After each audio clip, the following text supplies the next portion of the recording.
মুখ শিক্ষকের, মন অপরাধীর। অভিযোগ, ছাত্রীকে শারীরিক নির্যাতন করে খুনের পর ঠান্ডা মাথায় নিজেকে বাঁচানোর চেষ্টা করে গিয়েছে শিক্ষক মনোজ পাল। আইনজীবীর সামনে ফেঁদেছিল মিথ্যে গল্প, তাতে অবশ্য রক্ষা হয়নি। গ্রেফতারের পরই সমস্ত মিথ্যে ফাঁস। শিক্ষকের হয়ে মামলা লড়তে নারাজ আইনজীবী।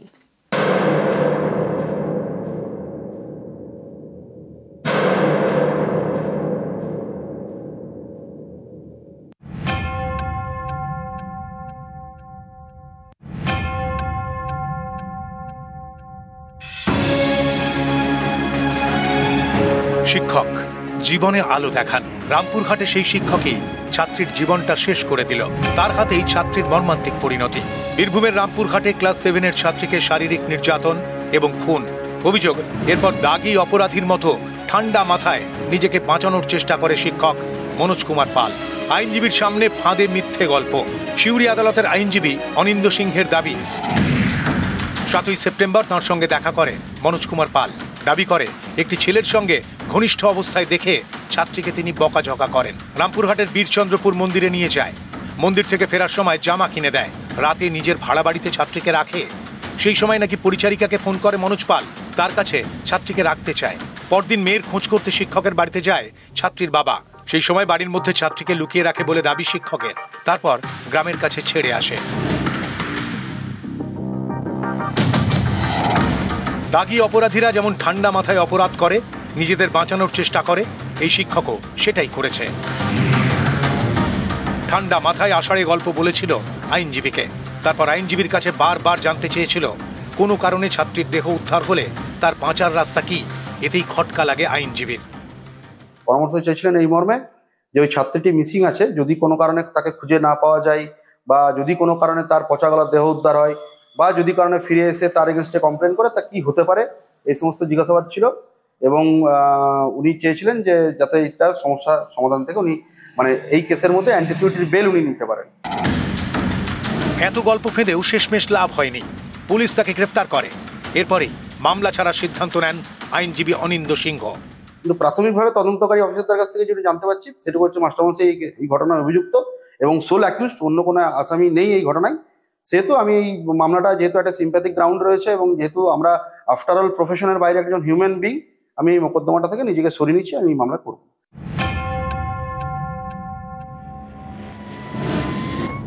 শিক্ষক মনোজ পালের আরও কীর্তি। অভিযোগ, তার সঙ্গে বাড়ির পরিচারিকার সম্পর্ক তৈরি করে।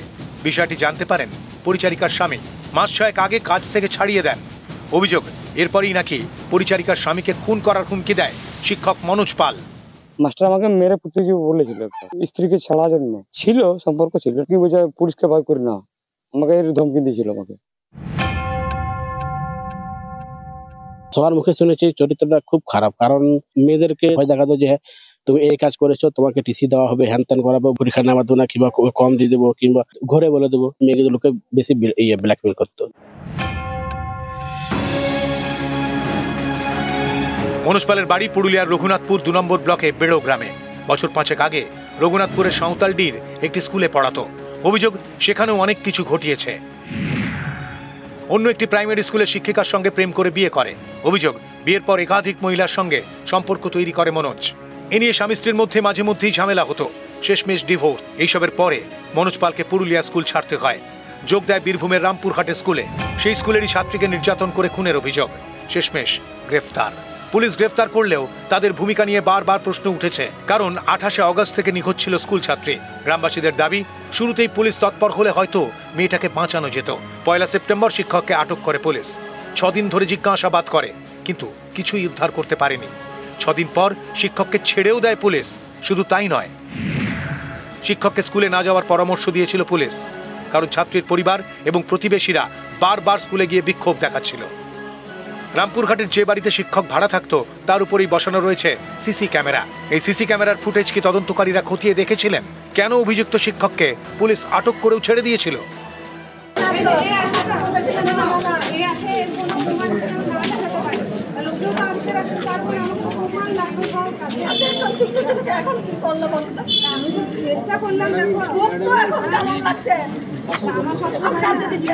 আমার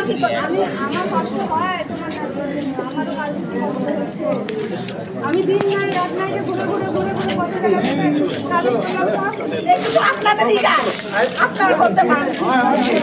তখন কি বললেন অন্য জনের সাথে ভালোবাসা করে বাড়ি গেলেন, আপনিই বলেছিলেন। ক্লাস 7-এর ছাত্রীর দেহ উদ্ধারের পর এই শিক্ষককেই খুঁজে গ্রেফতার করে পুলিশ। ততদিনে যা হওয়ার হয়ে গিয়েছে। নিউজ 18 বাংলা। প্রেমিক প্রেমিকা মিলে একের পর এক চুরি, শেষমেশ বারাসাতে বাইক চুরি করে পুলিশের জালে। তদন্তকারীদের দাবি দেখনদারি লাইফস্টাইল বজায় রাখতেই দুজনে মিলে চুরি করত। এ যেন রিলের বান্টি বাবলি রিয়েলে।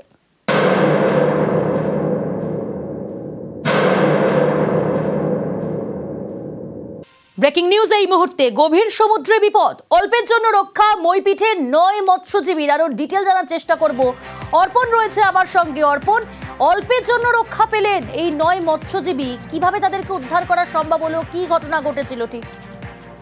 দেখো, রবিবার সকালে মইপিঠ ঘাট থেকে এই ট্রলারটি মাঝ সমুদ্রে রওনা দেন এবং গতকাল সন্ধ্যা 6টায় শেষ তাদের ফোন আসে যে তাদের ট্রলারটি বিপদগ্রস্ত হয়েছে, ট্রলারের নিচে ফাটল দেখা দিয়েছে। তারপর থেকেই যোগাযোগ বিচ্ছিন্ন হয়ে যায়। তো সঙ্গে সঙ্গে মৎস্যজীবী ইউনিয়নের পক্ষ থেকে মইপিঠ থানায় পুলিশ আধিকারিকদের জানায় এবং মৎস্যজীবীদের সংগঠনের পক্ষ থেকে তারা রওনা দেন মাঝ সমুদ্রে এবং তারা যে লাস্ট লোকেশন জানিয়েছিল জিঞ্জিরা দ্বীপের কাছে, এবং সেখানে গিয়ে দেখা যায় যে তার মৎস্যজীবীদের ট্রলারটি একটি চড়ায় আটকে রয়েছে এবং সেখানে ক্রমাগত জল প্রবেশ করছে। এরপরেই মৎস্যজীবীদের যে উদ্ধারকারী ট্রলারগুলো গিয়েছিল সেখানে সেই ট্রলারের সঙ্গে তাদেরকে যে ডুবে যাওয়া ট্রলার, সেই ডুবে যাওয়া ট্রলারটি বাঁধা হয় এবং মৎস্যজীবীদেরকে সঙ্গে সঙ্গে অন্য ট্রলারে তুলে নেওয়া হয়। যেটা মৎস্যজীবীরা জানাচ্ছেন যে যেতে কিছুটা সময় যদি দেরি হতো তাহলে কিন্তু বড় বিপদ ঘটতে পারত, এবং মৎস্যজীবী এবং তার সঙ্গে পুলিশ প্রশাসনের আধিকারিকরা যান এবং ভোর রাতে তাদেরকে উদ্ধার করে মইপিঠ ঘাটে নিয়ে আসা হয়। বেশ।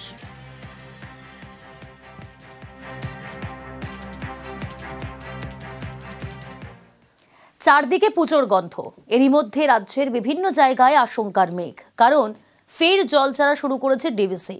প্রতিদিন জল ছাড়ছে আর তাতেই চিন্তা বাড়ছে। ডিভিসির ছাড়া জলে ফেরে রাজ্যে বিস্তীর্ণ এলাকা ভেসে যাবে না তো?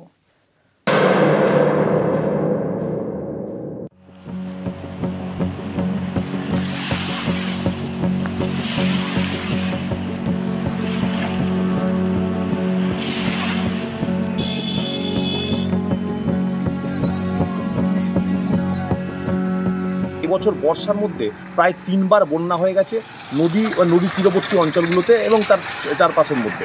সাম্প্রতিক এই দুর্গাপূজার সময়তেই যে ডিবিসির পক্ষ থেকে প্রায় 30,000, 40,000, 50,000 জল কিন্তু ছাড়া হচ্ছে।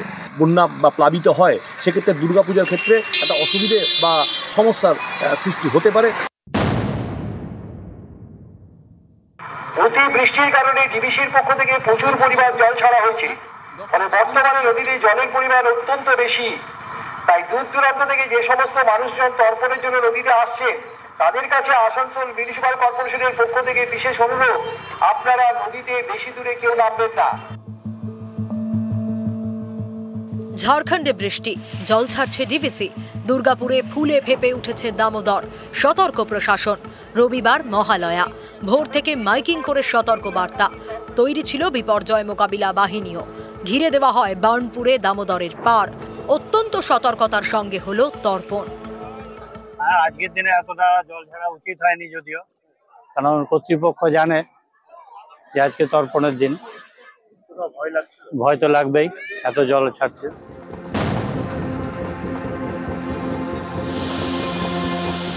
ডিভিসি জল ছাড়া শুরু করেছে 17ই সেপ্টেম্বর অর্থাৎ বুধবার থেকে। রবিবার অর্থাৎ মহালয়ার দিন ছেড়েছে 31,000 কিউসেক জল।